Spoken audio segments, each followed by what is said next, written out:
رغال اور غنم نے اسی وقت واپسی کا قصد کیا۔ یوں بھی سورج سفید لبادہ اتار کر سنہری جامہ زیب تن کر چکا تھا۔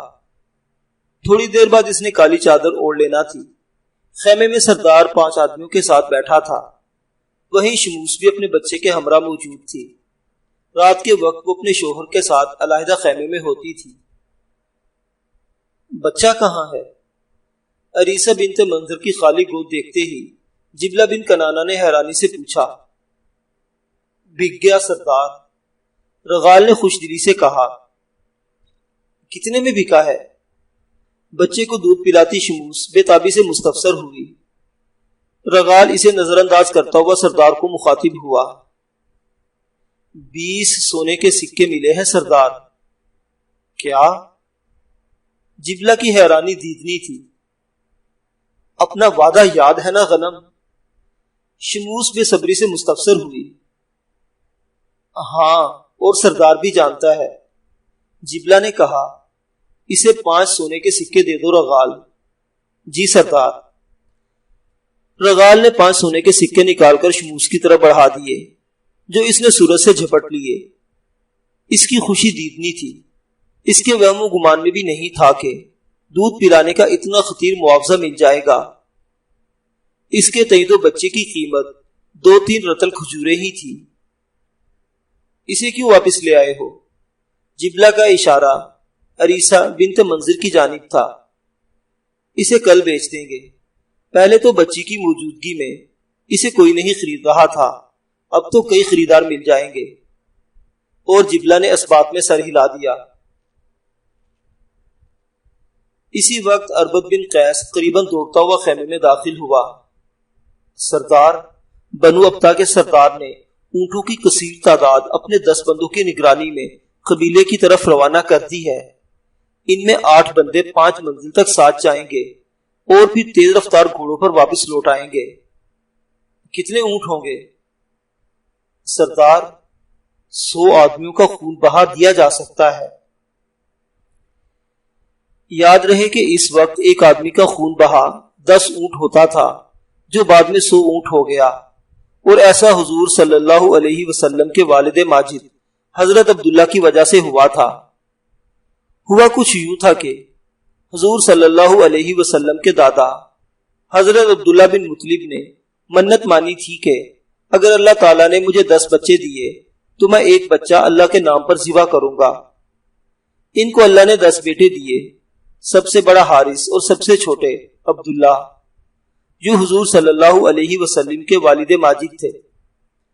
حضرت عبداللہ جب بڑے ہوئے تو عبد المطلب کاہن کے پاس آیا جو کعبے میں رہتا تھا، اور بتایا، میں نے منت مانی تھی کہ اگر میرے 10 بیٹے ہوئے تو ایک بیٹا ذبح کروں گا، لہٰذا اللہ نے مجھے 10 بیٹے دیے ہیں، تم قرعہ ڈالو کس کے نام نکلتا ہے۔ جب کاہن نے قرعہ ڈالا تو عبداللہ کا نام نکلا۔ عبداللہ انہیں بہت پیارا تھا، اس لیے حضرت عبد المطلب نے کاہن کو کہا، دوبارہ قرعہ ڈالو۔ دوبارہ پھر عبداللہ کا نام نکلا۔ حضرت عبد المطلب نے تیسری مرتبہ قرعہ اندازی کرائی، تب بھی عبداللہ کا نام نکلا۔ جب تینوں مرتبہ عبداللہ کا نام نکلا تو عبد المطلب کہتے ہیں، میں سمجھ گیا کہ تقدیر کا فیصلہ یہی ہے۔ وہ عبداللہ کو قربان کرنے کے ارادے سے لے کر چل پڑے۔ قریش کے تمام بڑے بڑے سردار عبد المطلب کے آڑے آئے اور انہیں سمجھایا کہ ایسا کرنا ٹھیک نہیں ہے، بھلا بیٹے کو بھی کوئی ذبح کرتا ہے۔ ان کے مشورے پر آپ ایک مشہور کاہنہ کے پاس پہنچے اور اسے ساری حقائق سنائی۔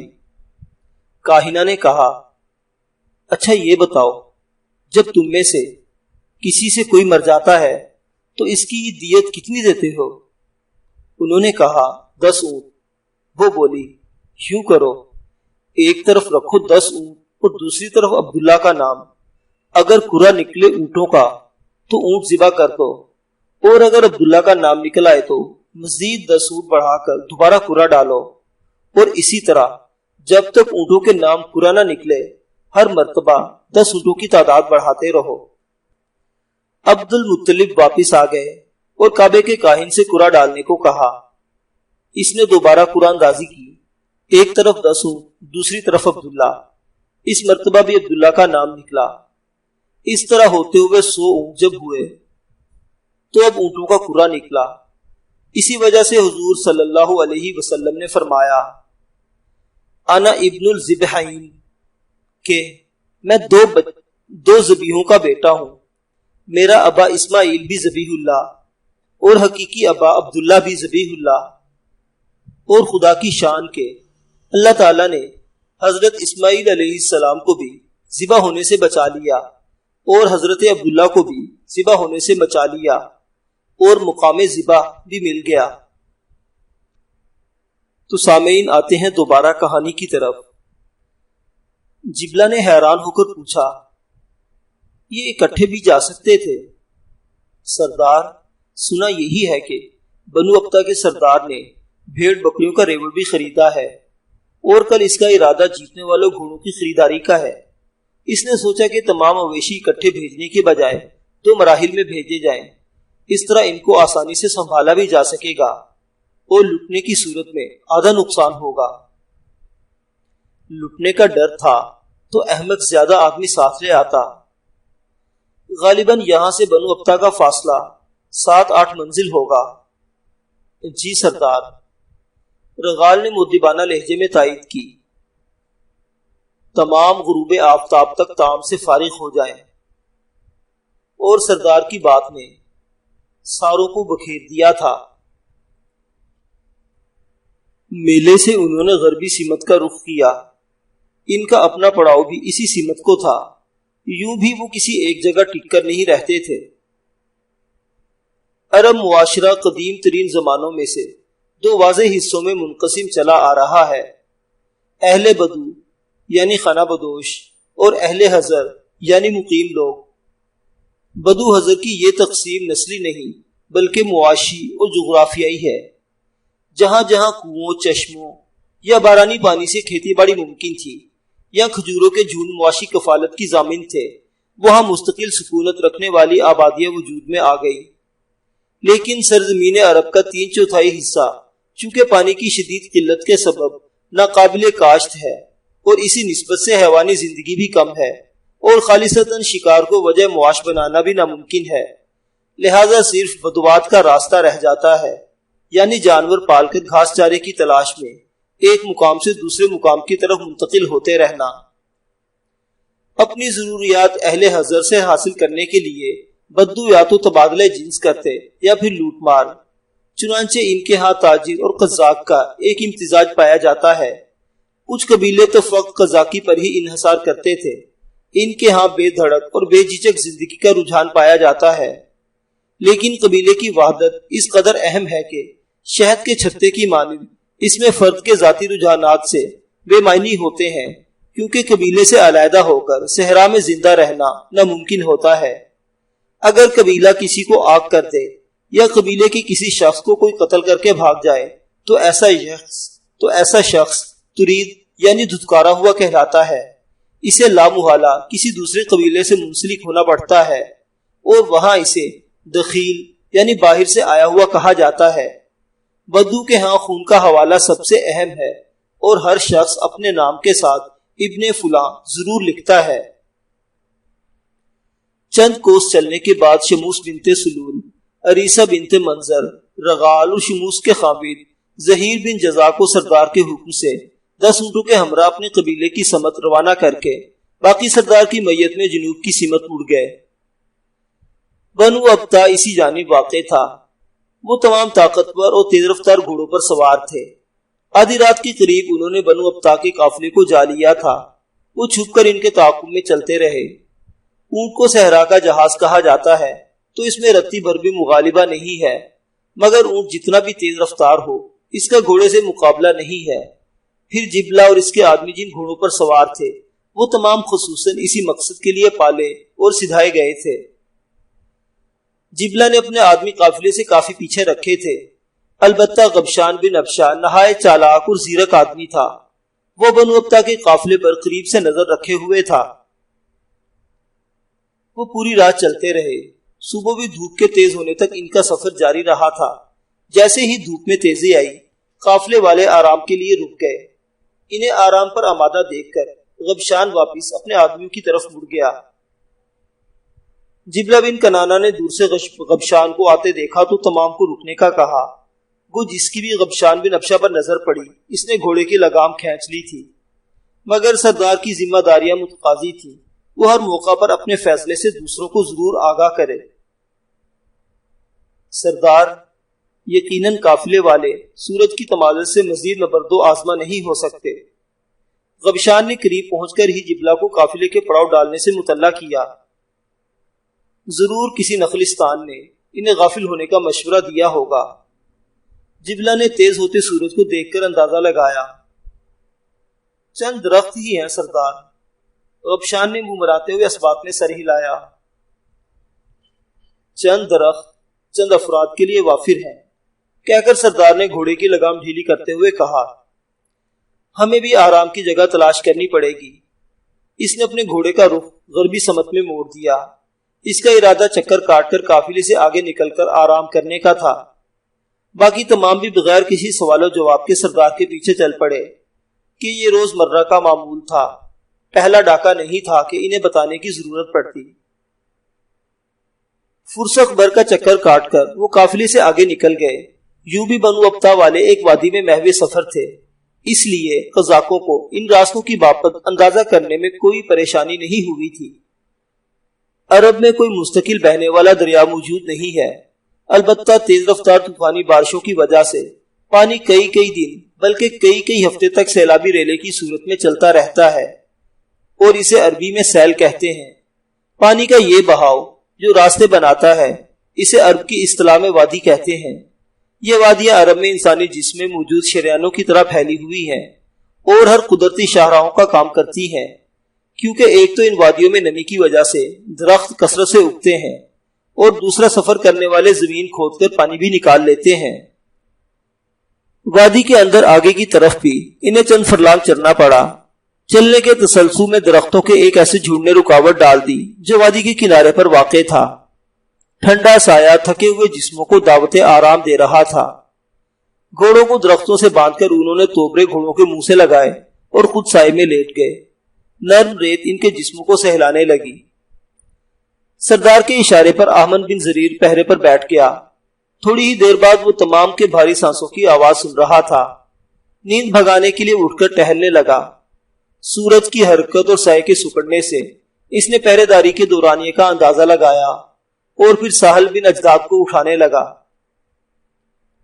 سورج ان کے سروں سے گزر کر غربی سمت میں جھکنے لگا تھا۔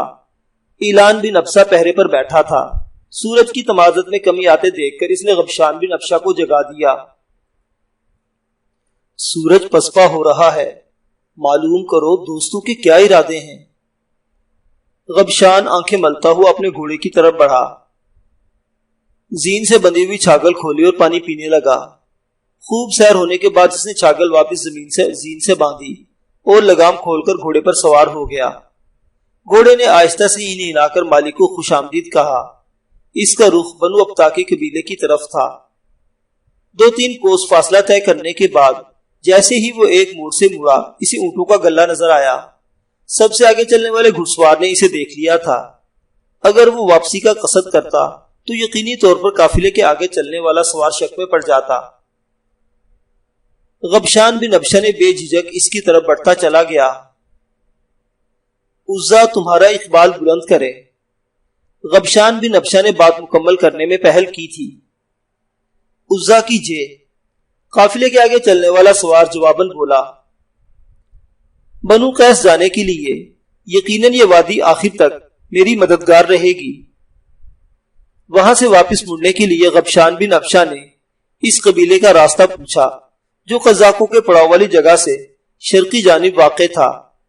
وہ خود کو ایسا مسافر ظاہر کر رہا تھا جو راستہ بھول چکا ہو، اور یہ بات گمان سے بعید تھی کہ بنو ابتا کے باسی کو بنو قیس کی راہ معلوم نہ ہوتی۔ گمان کے مطابق قافلے کے رہبر نے اسے راہ سمجھاتے ہوئے کہا، بنو قیس جانے کے لیے اس وادی کی ذمہ داری 2-3 کوس پہلے ہی پوری ہو چکی ہے۔ وہاں سے آپ کو طلوع شمس کی سمت اختیار کر لینا چاہیے تھی، بلکہ یہیں سے مڑ جاؤ۔ اس نے شرقی جانب اشارہ کیا۔ نہیں، اول الذکر بات مناسب لگتی ہے۔ غبشان کو یوں بھی پیچھے مڑنے کا بہانہ چاہیے تھا۔ بنو ابتا کے رہبر نے جس مقام کی نشاندہی کی تھی وہی بعینہ وہی جگہ تھی جہاں اس کے ساتھی محو استراحت تھے۔ پیچھے مڑ کر اس نے گھوڑے کو ایڑ لگا دی۔ تیز رفتار گھوڑا ہوا سے باتیں کرنے لگا۔ بنو ابتا والے اونٹوں کے ہمراہ محو سفر تھے، اس لیے وہ تیزی سے حرکت نہیں کر سکتے تھے۔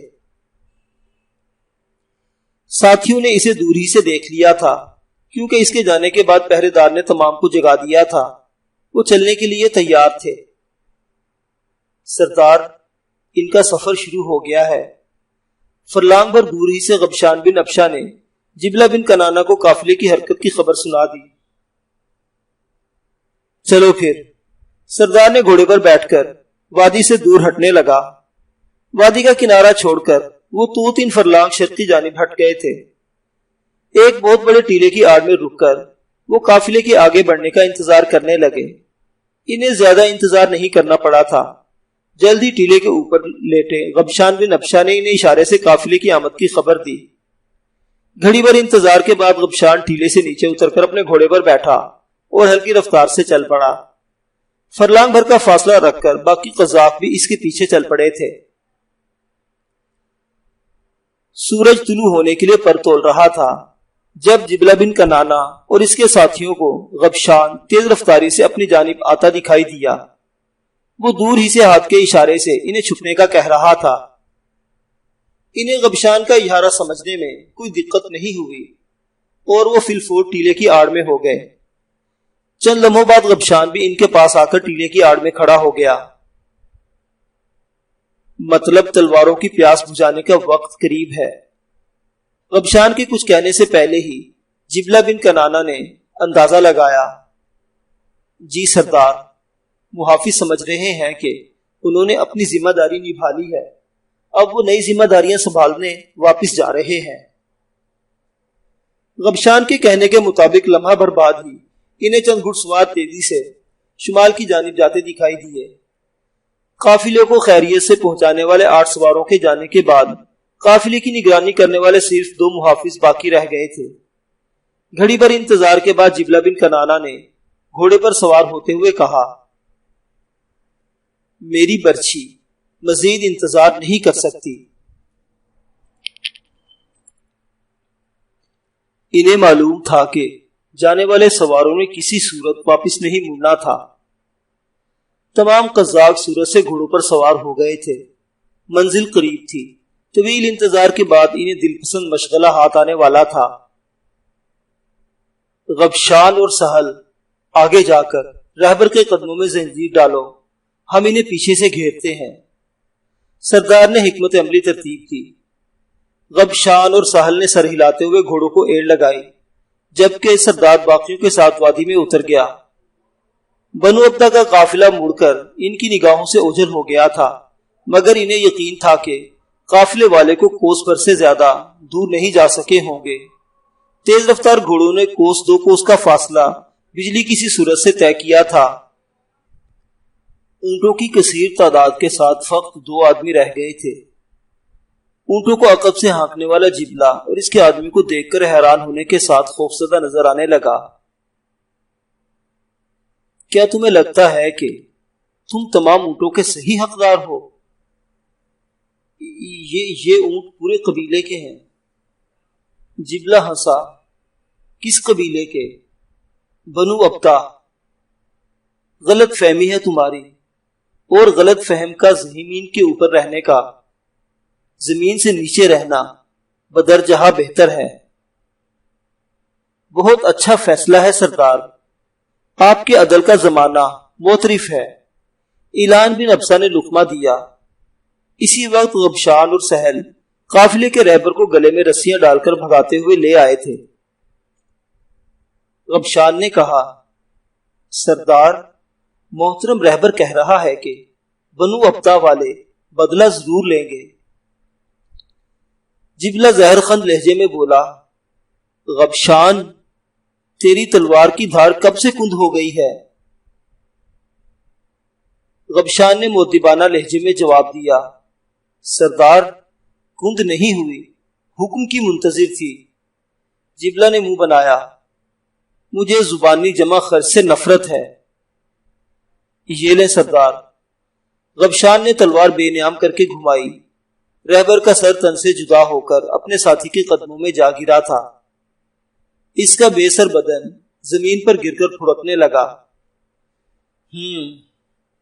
سردار نے اطمینان سے کہتے ہوئے عامر بن زریر کی جانب دیکھا۔ عامر بن زریر نے اس بات میں سر ہلایا اور تلوار بے نیام کر کے دوسرے آدمی کی طرف بڑھا۔ محترم سردار، میں رحم کا طالب ہوں۔ اس نے گھٹنوں کے بل بیٹھ کر باقاعدہ ہاتھ باندھ لیے تھے۔ جبلہ نے پوچھا، کیا تمہیں تلوار سے گلا کٹوانے سے ڈر لگتا ہے؟ اس نے اس بات میں سر ہلاتے ہوئے کہا، جی سردار، رہنے دو۔ جبلہ نے ہاتھ اٹھا کر احمر کو روکا۔ بنو ابتا کے باسی کے چہرے پر اطمینان ابھرا، مگر اسی لمحے جبلہ کے دائیں ہاتھ میں برچھی اگلی جو اس کی کھوپڑی سے پار ہو گئی۔ اس سے زیادہ رحم نہیں کر سکتا، اطمینان سے کہتے ہوئے اس نے احمر کو برچھی لانے کا اشارہ کیا۔ احمر نے برچھی کو مقتول کے سر سے کھینچ کر اسی کے لباس سے صاف کیا اور برچھی سردار کی طرف بڑھا دی۔ اونٹوں کا رخ اپنے قبیلے کی طرف موڑ دو۔ احمد بن زریر کے ہاتھ سے برچھی لے کر جبلہ نے حکم صادر کیا۔ ایک قزاق مقتولین کے لباس سے مقتولین کے بدن سے لباس اتارنے لگا۔ غبشان نے پوچھا، سردار، وادی کو چھوڑنا پڑے گا؟ ہاں، جبلہ نے اس بات میں سر ہلایا، یہیں سے اپنے قبیلے کی طرف رخ کرو۔ ٹھیک ہے سردار، میں اور سہل آگے جا رہے ہیں، غبشان نے اجازت چاہنے والے انداز میں کہا، اور جبلہ کے سر ہلانے پر دونوں آگے بڑھ گئے تھے۔